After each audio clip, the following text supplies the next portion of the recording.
Азыр добуш бердик. Кече координациялык кеңеште сөз кылдык эле, урматтуу жетекчилер.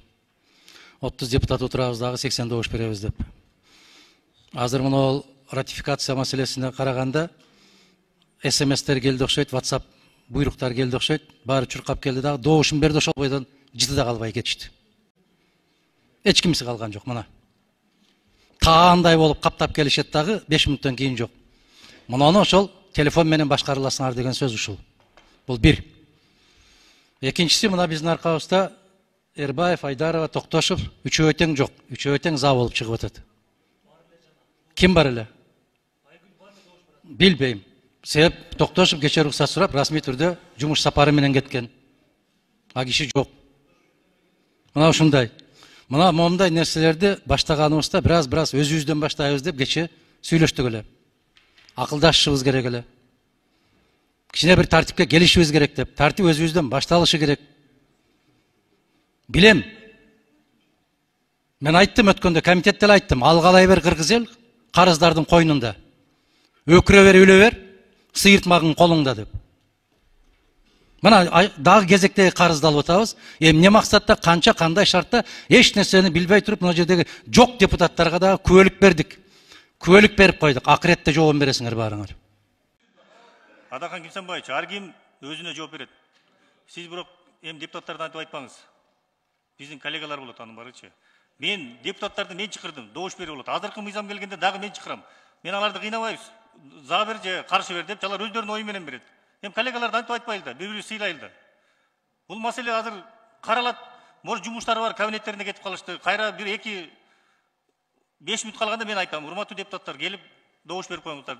Келсе келет, келбесе келбейт, өздөрү билет анычы. Анан бирок залга келгенден кийин мен ар бирин кыйнабайбыз. За бер жактан тиги СМС келип атат, же минтип атат деп. Эми өзүңүздүн ойлогон оюңузду бул жерден айта бербеңиз да. Бул туура эмес да, мен ойлойм да. Бири-бирибизди сыйлайлы да бул, бири-бирибизди сыйлайлы. Жок, укугуңуз бар, мен сизге жооп бергенге мен укугум бар да, мен да жооп берип коеюн бу жерде. Жок, эми ушу жерде өзүбүздүн коллегабызды өзүбүз жерде жамандап отурабыз да, бул туура эмес нерсе да, булчу. Жок, эми ошол биякта биздин коллегаларды бу жерде отурсун деген регламент жок да, туурабы? Добуш берет, өзү каалагандай берет да, ар кимчи. Келишти берип атышат, кайра может чыгып кетип атышат, кайра келишет алчы. Туура түшүнүңүз мен сизде.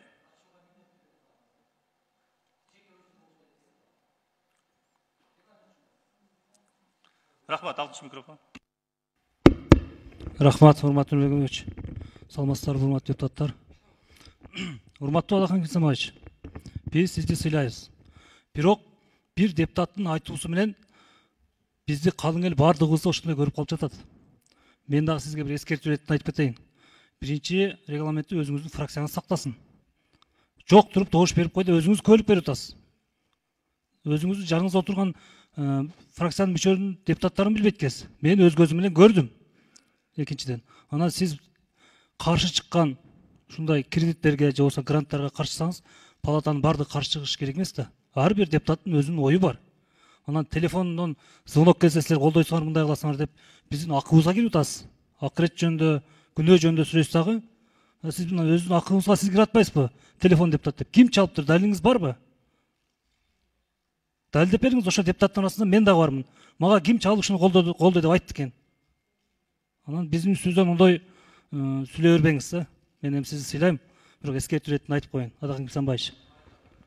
Сиз дагы ойлаңыз. Мейлиңиз, рахмат. Рахмат. Айбек мырза туура айтып атат. Анткени өзүңүздөр билесиздер, эми ар бирибизди ушул жерде отуруп депутаттар бири-бирибизди өзүбүз ушу 7 миллион ушу Кыргызстандын элине дүйнө жүзүндө өзүбүздү жаман көргөзүп атабыз да. Бири-бирибизди жамандап ушул жерге отуруп алып. Эми токтотпойлу, чогуу биргеликте иш алып бара берели. Суранам сиздерден, урматтуу депутаттар. Экинчи микрофон. Урматтуу Адахан Кимсанбаевич, сиздин жашыңызды, тажрыйбаңызды мен лично сыйлайм да. Бирок азыр туура эмес айтып койдуңуз. Жалпы депутаттардын атыначы. Мына сизди деле кээде шайлоочулар келгенде сурооңузду берип бүткөндөн кийин кабинетке барып жолугушуп кайра келе каласыз да. Дайым эле отурбайбыз да, туурабы? Анан азыркы айтканыңызды мен сизден суранып кетем. Мында кайра алсаңыз туура эмес бул. Жалпы депутаттарды жаманаттап эме элибиз көрүп калып атат да. Келгиле урматтуу кесиптештер, бирибизди сыйлайлы, урматтатайлы. Биз отурган могу парламентти сыйлайлы.